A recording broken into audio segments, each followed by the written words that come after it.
There we go. Good evening, guys. Welcome to Live and Undrugged Series 3, Episode 8. Tonight I am with former gangland runner turned author, Mr. Jason Kirk. And Jason is going to be talking about his life and how he turned it around and a bit about his books. Jason, thanks for coming on. Welcome. Thanks, Nick. Thank you. Let's take you back to the start of your journey and find out from there. Okay. So from when I was a young kid, obviously I had dyslexia and ADHD. I didn't realise at the time. So obviously that played a part in the process of the things that I was doing. I was sort of the outcast, and I had to try and impress my peers all the time. So I would do certain things that would obviously make them laugh, or I'd go and do stuff that would obviously impress them. Some of them stuff wasn't brilliant. It was like stealing from shops and stuff, improving my worth, breaking into cars and doing bits and bobs just to get some money. Then later on in life, obviously we started using recreational drugs, which started off as a fun time. Every weekend we started to hit the rave scene, going out doing raves. I was selling all my stuff in my bedroom at the time to get the drugs. And then just out of coincidence, one of my friend's uncles said someone had broken into his garage, and he was a main player within the community where we were. Obviously, I can't say too much about that, and no names will be mentioned. And a lot of stuff went missing from the lockup that they had. And I put two and two together because they were ex-friends of my other friends. They'd come down from Manchester and obviously put it right on my uncle's dad. So I found out who had actually done it and went to him and said, "Look, I know where all the gear's gone. I know who's nicked it. I'll tell you who it is." They said, "Okay." So we found out who it was. They obviously got it back. They also made a contact, and then from then on, I was obviously welcomed into a world of gangsters and villains, and access to more drugs, more purified drugs. So I was being laid on. I was using it myself as well to support my own habit, giving it to my friends as well, giving it Charlie large. We had drugs, we had money to go out and buy beers and do stuff that we never really would be able to do before. Our parents were struggling.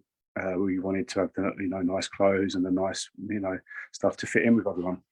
So it all started off as a bit of fun, and then it ended up where I become a Gangsters Runner and started doing stuff for the gangsters, whether that be running money, whether it be taking drugs somewhere, whether it be enforcing money, and doing stuff, going on meets and doing stuff that wasn't particularly nice, and stuff that I've come away from, because I think once you're in that world, you have to have a persona of that to show that you're not weak, and obviously the drugs make you that sort of person.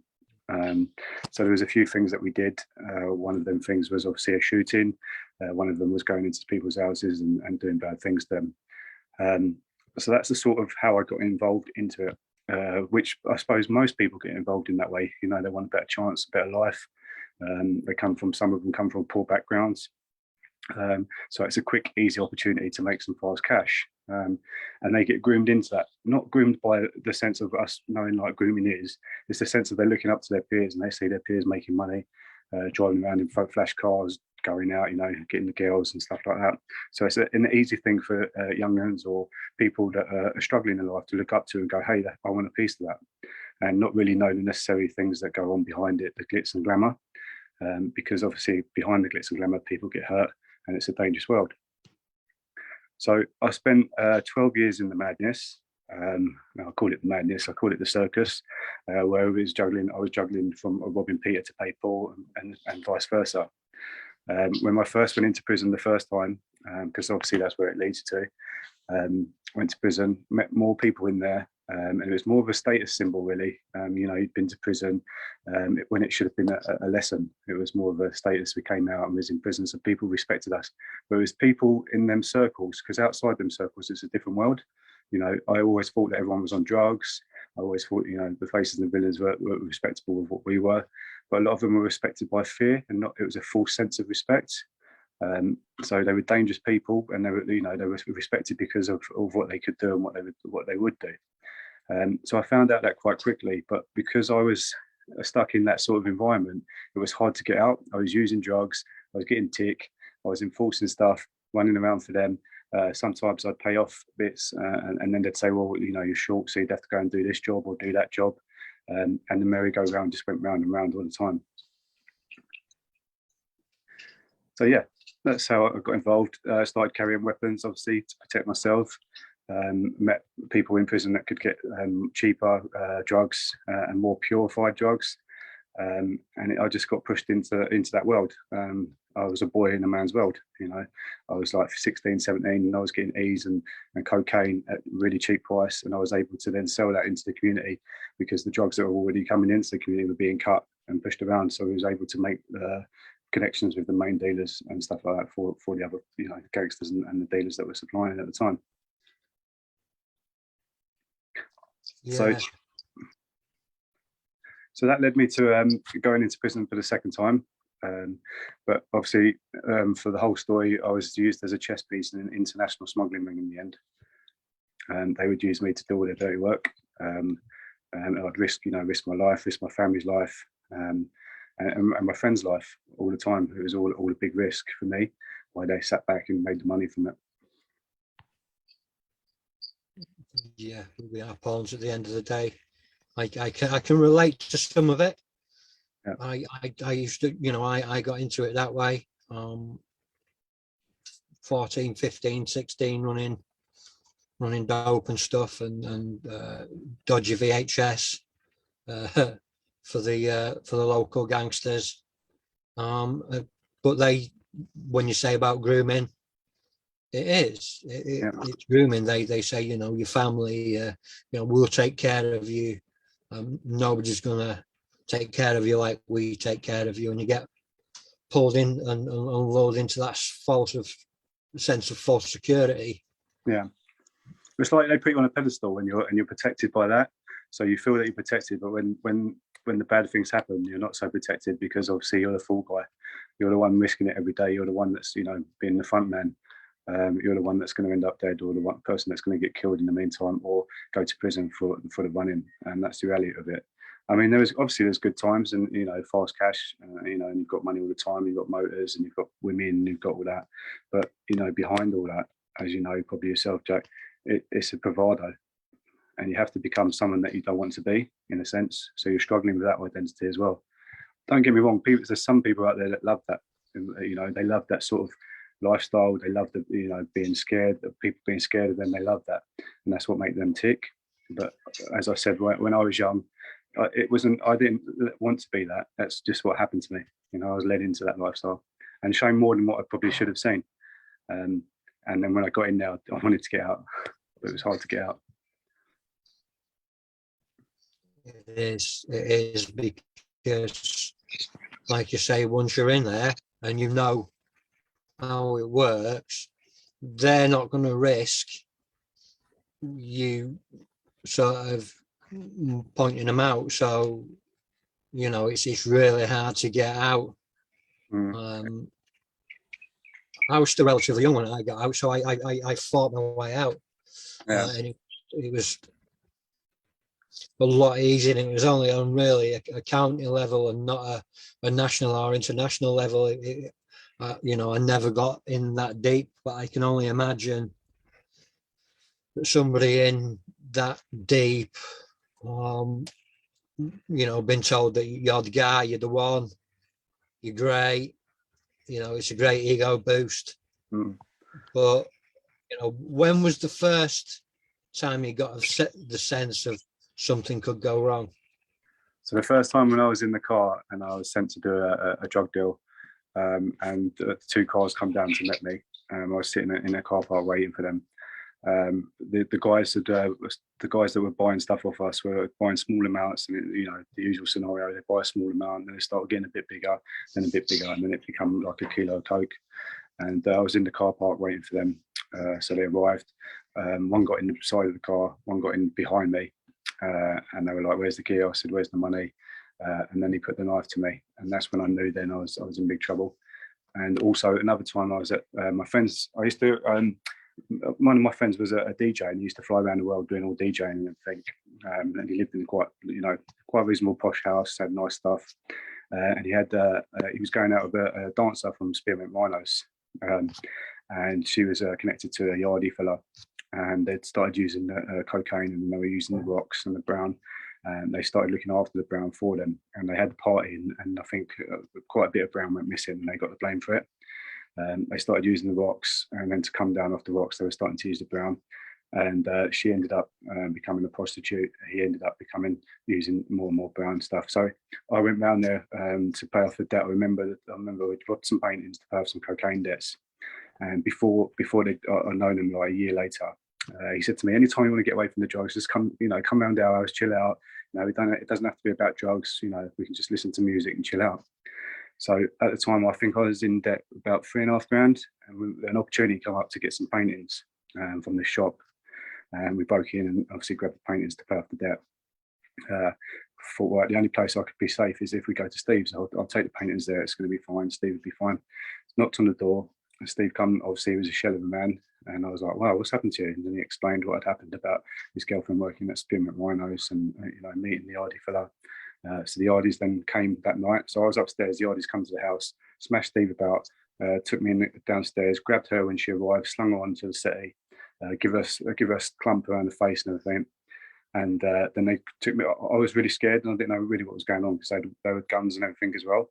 And I was just like, I was only 18, and even though you think you're invincible at 18, when you see something like that, it's a big shock. When you see people, the militant people that don't really care for anything, it's a different ball game. And I mean, in the movies, you're like, oh wow, but when it's really happening to you, it's like this isn't right. So when I was scared, I just said, look, I'll pay the money, thinking it was a couple of grand or something. It worked out it was going to be about 12 grand in the end. They took me to Hackney, took me to this crack den. Went in there. They had radios. One was downstairs, one was upstairs, one was in the den. Took me in there. Told me I'd have to go and do some work. And obviously they knew my parents and everything. They found out where I lived. They started to get pictures of everything. Were showing me pictures of my family. And then they said, right, you've got to do this run to pay off the money. So I was in the crack den, and they put the gun. He picked up the gun. First of all, we went to the garage, my mum's garage. So I took him to my house because I didn't know what to do. I was just scared. And I thought, you know what? If I go to my mum's house, I can go in, phone the old bill, say there's a disturbance outside. They'll come, and then obviously they'll drive off. There was three Yardies in there. So with a gun, got me into the car, drove into my mum's. I went into the garage and I was thinking, what can I do? What can I get? So I had a briefcase. I thought, well, I'll give him the briefcase. I'll drive off, go into mum's. They think the money's in there. So when I gave him the briefcase, he said to me, get in the car. I said, what? He said, get in the car. So I got in the car, drove me. That's when they drove me to Hackney. And then took me to Hackney. I remember going up, there was a guy with a hoodie downstairs, radioed up to the next one, went up to the next one, went into there. It was like a metal gate. It was like a door, but then you open the door and then a metal gate and then like the railing gate behind it. And there was like prostitutes in there and that, and then they were doing all stuff in the other room. And they walked me into the other room. And I remember the Yardie guy was there and he had the revolver on the table and clicked the thing and realised there was nothing in there. Jumped over the table, grabbed my head, pushed the gun into my mouth, pushed me onto the floor. And so I went onto my knees. I split on my lip and my tooth was chipped. And it was just like I lost. I'm not ashamed to say I wet myself at the time. I was really scared of what was going to happen. And one of the girls she just come through and pushed him out of the way. The revolver went off, and all your ears in your head, like as it goes off in the house, it's like boo, and it goes right into your ears and everything. And I was just like, what am I doing there? You know what I mean? What am I doing in my life? And then they said to me, right, you're going to have to pay off this money for your friend and that. And now you know who we are, you have to pay for it. And I said, all right, whatever it is, I'll pay for it. And then a week later, I had to get the passport, and they sent me over to Jamaica. And I had to then do a drug run. And that's when I started to get involved in. That's when I realised I was involved in too deep in what I was doing, and I needed to get out sharpish. But my addiction kept pulling me back, and circumstances kept pulling me back. Every time I tried to get in front, I was always short, or there was another job I'd have to do for them, or if I wanted this, I'd have to do that to pay them back, things like that. And the same with addiction as well. The more you use them, the more you want. So because they were giving it more than free and free, I was getting free drugs some of the times, not the money. So they'd say, "Oh, we'll take, I don't know, $5,000 off your debt, You can have 2 ounces of coke, and you'd be like, wow, yeah, right. But 2 ounces of coke to an addict means that you're going to sniff after that, and start sniffing it with your friends, and they're going to want more. So then you go out and ask them for more, and they know this, so they entrap you in that sort of circle, really. So yeah, ended up going to Jamaica. They were all nice at first when I got out there. Everything was cool. And then they started to get really militant again. Took me down to a shack, told me to do this stuff. Obviously put drugs on me. Got taken back to the airport straight on there. They were behind me, following me. Went in there. And I was just thinking on the plane, when I was on the plane, I'm never going to get away with this, never. And I thought, well, even if I don't, at least the debt's paid. And I was just sitting there thinking, how you're going into London, Heathrow Airport, you're going to get, they're going to get you. So I just sat there, waited, got off the plane, everything was cool. Came through customs, and as I came through, nothing to declare. One of the guys pulled me through and told me to come into this other room. Asked where I was, where I'd been, and it was. I mean, it's ironic because I was the only white guy coming back from Jamaica. So obviously, I was like, what's going on? They would have picked that out, So took me in there, searched all my bags, told me to take my belt off, took my belt off, went all through the bags, said, right, okay, come through this way, walk through here, walk past the dogs. They had the dog, walked past the dog, came back, got my case, walked back out into arrivals bit, went to walk out. Just as I went to walk out, he came and stood back in front of me again.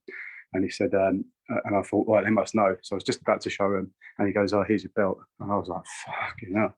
Took the belt and just walked straight out and walked through into the bit and came out through arrivals into Heathrow. Got into the taxi because they were driving about in taxis as well. The people that we were working for were it's bizarre. I can't tell you no names or anything, but when you say connected, these people are very connected. So they're not just connected in faces and villains, they're connected with high profile people as well, and sometimes the police. So without saying anything, without giving too much away, when you're that high up in the ranking system, there's no sort of way out. How do you get out of that? Anyway, so I got into the taxi, took me back to that place I'd been to in Hackney again, cut the gear off, went into the room, and I was just left there sitting there thinking, what's going on? Are they going to kill me now? Or, So he came out, gave me an ounce of coke. They said, your debt's paid. And he said, anything you want from us, come and see us. And I left there and I was just lost. I didn't know what to do. I was scared and paranoid. So I ended up just sniffing all the gear again. But when they say connections, it's like they are connected. These people are very connected. Nowhere to go. Yeah, and that's what I mean. So where does a Gangsters Runner run to when it all comes on top? And obviously that's why I wrote the books and I explained it in the books. The books are the story. I tell it how it was from my perspective. I don't give anything away with regards to anything critical or any faces or villains in a sense. So I kept it all as a story as it should have been. But yeah, it's a big world out there, very, very different to the movies. Well, sometimes the movies touch on it, but it's very different to the movies. Yeah, it is. It is. You always think that, when you're younger and full of whatever, you think you're hard, and you have a gun put in your face, and then I think once you get a gun put in your face, you know what sort of man you are. Yeah. I've had a gun put in my face. I went myself. I'm not gonna lie. Yeah. Yeah, it's hard. It's a hard life. People they see it in films and they read it in books and they see bits and bobs on the news and they put 2 and 2 together and make sense. I don't think that anybody can really know this part of how it is unless they speak to people and listen to people like yourself, who tell it as it is. Yeah. When did you start making that decision to get out, and how did you then implement that? Okay, so the way I got out was just by chance. So I met some people in prison for the second time, and these people were they were the people that could. It was very bizarre. They said, "Where are you from?" I told them where I was from. I said how much money I owed. They said, "Don't worry about any money. Don't worry about any person. We take care of everything. So there's no one bigger than us, and whatever happens, everything would be squashed. But you'd have to do something for us." So I was like, "Right, okay.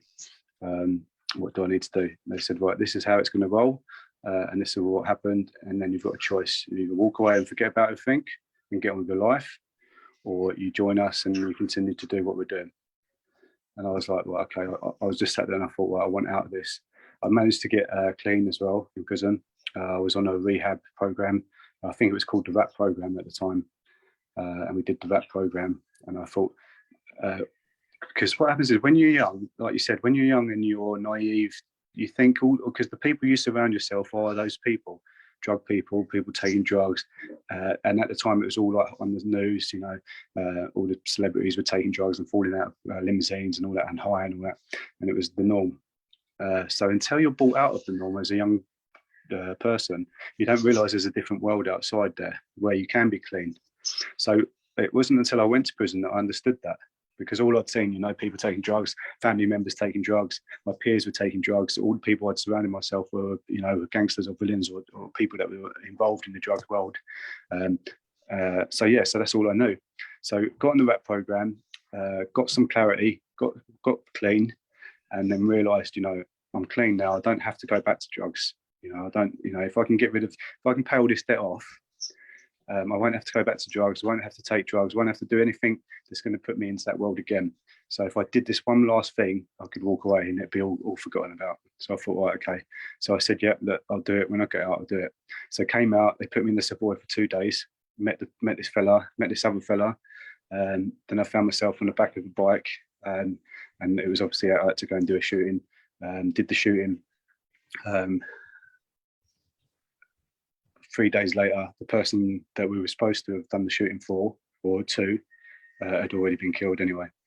But they thought I'd done it. So, you know, I was let go in that sense. So I was able to walk away. So I walked away. I did get a phone call again, probably about 2 months after that. And they said to me, look, we've got something happening. It's a big money. Would you like to be involved in it? And I was like, no, I'll just, you know, and also I had my daughter at the time as well. So it was a different ball game because before it was just me, and then now my daughter as well was involved. So they sort of, these people, and even like when we say them people, it's people like us as well, because the weakest link is your family, and people know that. You know, they know it's your family, they know it's your daughter. You know, so if they start to know more about you, they can then influence other parts of your life that control you, so it controls you. So your weakest link would be your family, family members.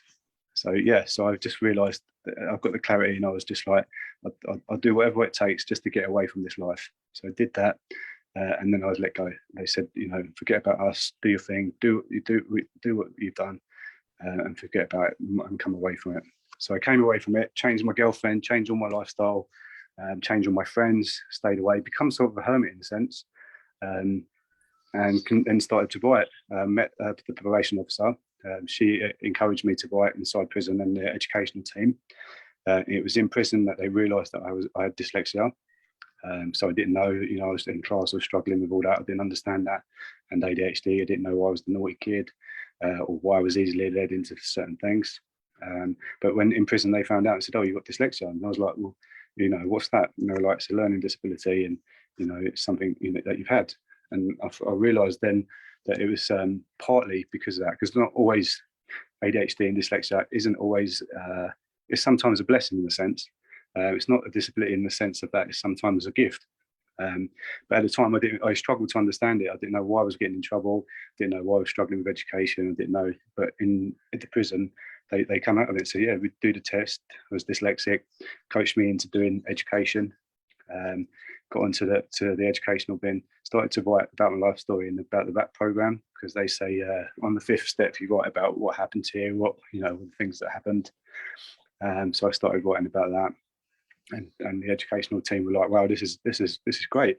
Is this a story? I said, no, that's my life. This is what happened to me. They were like, this is going to be amazing. This could be a book.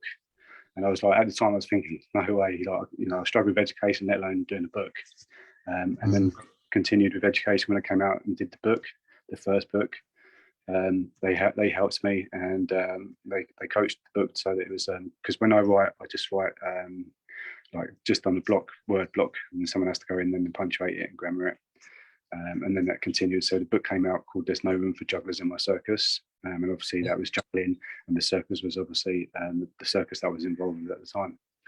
And that's how the book came about, and that's how I got out of doing it. I was lucky in a sense, you know, and unlucky at the same time. Yeah, I can relate with so much of that, you know. I grew up in the special school system. I couldn't hack it in the proper school system. So I was put in the special school system. I couldn't read or write. I learned to read and write as an adult. There was no real such thing as this dyslexia in the 70s and 80s, or there was, but it wasn't widely diagnosed. I was just seen as thick. I was the thick kid.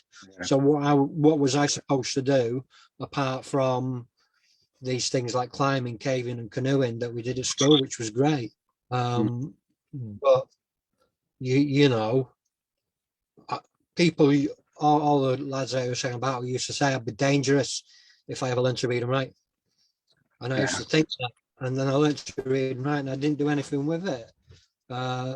You know, I waited until I was 40, I think, to release my first book.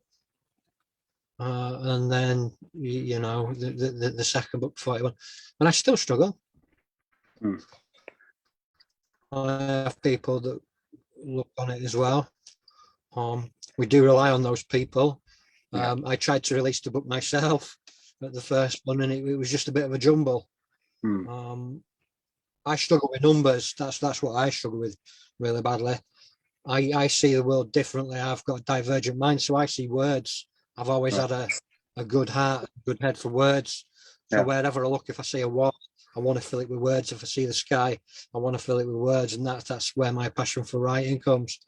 But when it comes to numbers, I really, really struggle, and that's why I struggled at, you know, running any sort of anything that was bigger than say an ounce, because then I'd get muddled up, and they could tell me it was this much, and I'd believe them, and they could tell me that they gave me this much. I believe them, and I get myself into debt. And that's how they do it. You know, and it's slavery if you look at it. It's forced work.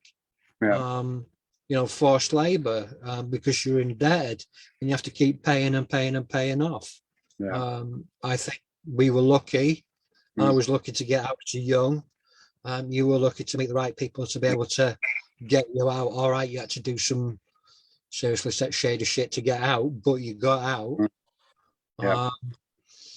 And now it's down to you, you know, people like us to educate and do things like this.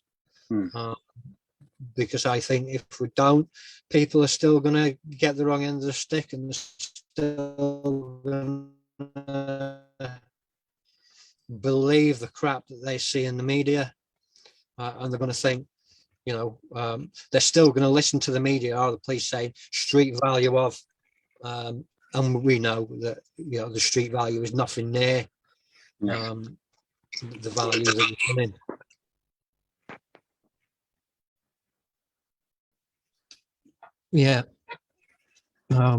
So what's next? I know that you're looking at a film.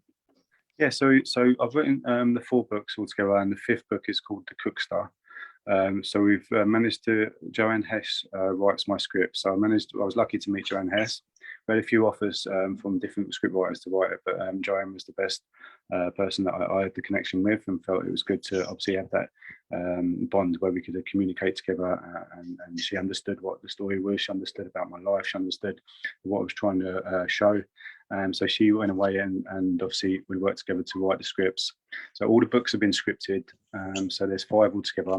So 4 that are out, and then the Cook-Star film, which is we shot that last year, and that's in its post-production at the moment. we're due to then shoot this first book, which is There's No Room for Jugglers, which will be Cookster, There's No Room for Jugglers this year. So yeah, so I've been quite lucky in that sense. To have good people around me that coached me into that. It was a big journey at first because when you're naive, I didn't really know much about the film industry when I first worked into it. But I met some good guys and obviously Joanne, and they've sort of helped me and coached me. I went on a couple of film sets as well, so I was invited onto film sets, and some of the producers showed me what they were doing, and I learned quite quickly some of the things as a runner. Worked my way up as an extra as well. Then co-produced, then line produced, and then produced. And now I'm enjoying the process of being part of the production teams, working alongside other production companies. But this is my first. I've made films for other people and with other people and supported their films.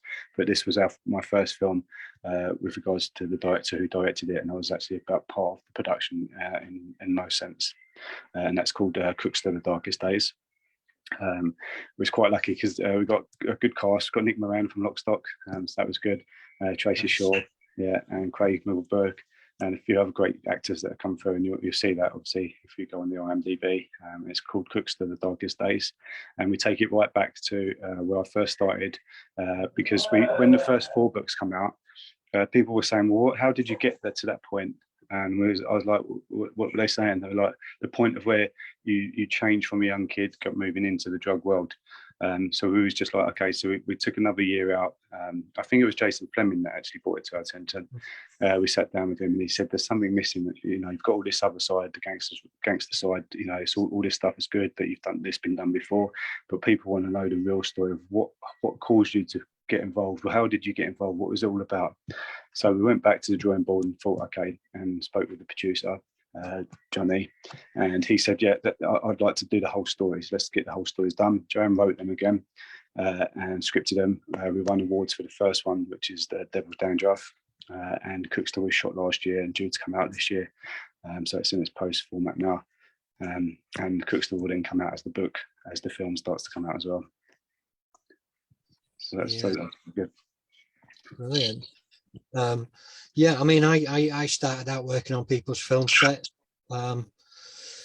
student films and things like that. I've made a couple of my own little films, and I got involved with a couple of Scorsese funded films a couple of years ago. And I love the whole process of filmmaking. As you can see behind me, I love the whole process of film, full stop. So, I find that cathartic. I find writing cathartic, journalism, and I find films. Creativity as a whole has been, I think, my biggest savior when it comes to my recovery. Because, you can testify to this, that creativity puts you in a different frame of mind. And it puts you on a different path, and it helps you resonate at a different sort of level, and a different tone, and that's great. I do look forward to it. I did know that you'd spoken to Jason Fleming. I followed his career for a long time. Yeah.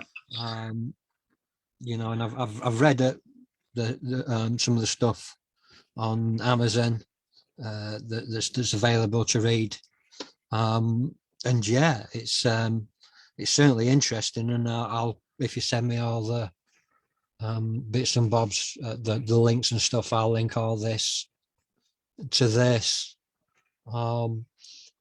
If you could say one thing to anybody thinking about getting into a life of crime, especially these days, and we both know how different it is, what would you say? I would say that the potential out there is, it's always easier to go out and do the easy life. It's always easy to try and get money into that. but it's more dangerous than it was back when we were doing it. The war on drugs isn't being stopped. There's drugs on every street in every town, and everyone wants a piece of that. So it's more dangerous than what it was then. And if you value your own life and the lives of other people, then obviously you've got to take a rain check to yourself and have a think about really what you really want from life. Do you want to live on someone else's misery, or do you want to make a stand in your own focus and dreams, and bring your own focus and still make good money without having to go to prison and having that sort of lifestyle in and out? Some people will see it as glamorous, and they see the outside of it of making quick money and not working a 9 to 5. But sometimes you get more enjoyment from the 9 to 5. You can sleep at night. People ain't going to kick off your door and come and rob you or kill your family or shoot you, or you're going to end up in prison, or worse still, you're not going to end up killing someone else's family and then having to live with that for the rest of your life. Things really change when you're young. It's easy to get blinded by the lights, as they say, and it's not until later on when you grow up, the mistakes that you make now, you still have to pay for as you get older, as we have ourselves, Jack. So I would just say, have a big think, really have a, think about what you're doing, think about what you really want from life. Yeah, it's all out there. It's all the bad stuff's out there if you want it. But if you really want to make something of yourself, choose the right path. Yeah. Tell me about your kids' books. Okay, yeah. So Rats in Space. So that came about. My son was going to hospital and we was going up to King's Cross and stuff, and we saw a rat running along the train tracks, and a mouse come across the other side, and they sort of talked to each other, and then ran off and ran into the tunnels. And my boy noticed it, and I said, what do you think they're up to? And he said, oh, I think that's his girlfriend, the rat. So I was looked into rats and just come up with this story. We started talking about it just to get his mind off, because he obviously was a bit ill at the time, and because he'd been going to hospital and stuff. And we talked about what the adventure of what they might be doing. He might be going to work. That could be his missus. So I looked into it and started writing about it. And then I looked into about a rat that actually went into space. In the French, there was a story about a French rat that went into space. And I thought, wouldn't it be good if we used the energy of that and worked out about rats and the rat family and the mouse family and the community, and bring them together, and the adventure of Hector and his friends, and see if we could get Hector to actually get to the moon. And that's how Rats in Space came about. So obviously he's a young rat. He lives with his family. He's got dreams about being an astronaut, but his mum and dad want him to, follow on with the street selling the cheese and stuff. But yeah, then he trains to be an astronaut. His friends are they're friends, but they make fun of him. So they're his entertainment, even though they're friends. So they get him to do all sorts of things. But I won't give the whole story away, because obviously, it'd be good for you to for the audience to actually have a look at it and read it. It has been animated, some of it. We've had it scripted and the storyboards done. The character concepts are all written, and we're in talks with King B Animation Studio and Silent D Pictures and another production company in America to actually make it into the animation film. So the script was done by Tom Batty, and yeah, it's good. It's quite fun. It's a fun project. The voices are good, so we're just waiting to get the right characters to actually be part of it, and then once they're on, we can get the voiceovers done and then start making the animation properly. So that's the Rats in Space one. So it's an adventure, a big adventure story about a young poor rat who makes it big and ends up becoming an astronaut. And whether he saves the population or not, we'll see. And then I did the other one was called, I've got it here actually. So this one's here. It's a Halloween book, and it's called The Black Hat of Halloween. It's about a young girl that hates Halloween because when she went trick-or-treating, everyone made fun of her, and her costumes were never horrible and scary enough. And the boys threw eggs at her and water at her. So they go on a field trip with the school to a museum that's haunted. And she finds this black hat, and on the cabinet it says, whoever wears the hat becomes the scariest witch of all. So she leans on there to do a little tick box on the paper that she's got. And obviously she puts on the hat, and obviously she becomes the scariest witch of all. And she goes out Halloween and turns into all different creatures and stuff like that, scares everyone, and ends up enjoying Halloween. But there's more stuff in there, but obviously I don't want to give it away, so people can actually read the book. My wife would love me to write a kid's book, and I think I'd love to. I've got a kid's book in me, but yeah, I'm a bit intense when it comes to me writing, and Okay. I have a, you know, I have a set thing of what I have to do, and you know, having to sort of drop my intensity down, and do a kid's book, and you know, I write very descriptively, as you know, so but to do that for kids, I would find that quite difficult. You know, I always tip my hat to anybody that can write a kids book. I've got an idea of one, and you know, my wife loves Christmas. Yeah. And she wants me to write a Christmas book about a naughty elf that's in prison in the North Pole prison. Okay. And like the Great Train Robbery, but with magical creatures. I think that would be great. Yeah, sounds good. But he's sitting down getting it done. Yeah. And censoring myself. I don't like censoring myself. You know, I find that all a bit difficult, and yeah, maybe I'll sit down one day. I'd love to do it for the wife, but you know, it's getting my head in the right place, and I've got I have got a lot on as to what I need to be doing at the minute. But yeah, thanks for coming on. Thank you. Thanks. It's been great to have you. You know, thank you for your time. It's been a, you know, I've been trying to get it going a while, but you know, these things take time sometimes. I'd love to get you on again at some point, and we'll you know, I like to do writers forums and stuff like that, like this, and that would be great. So yeah, thanks everybody for tuning in. I shall see you again next week. We have a lady called Hope Roger talking about her grief journey. But until then, guys, I shall see you soon. And thanks for tuning in.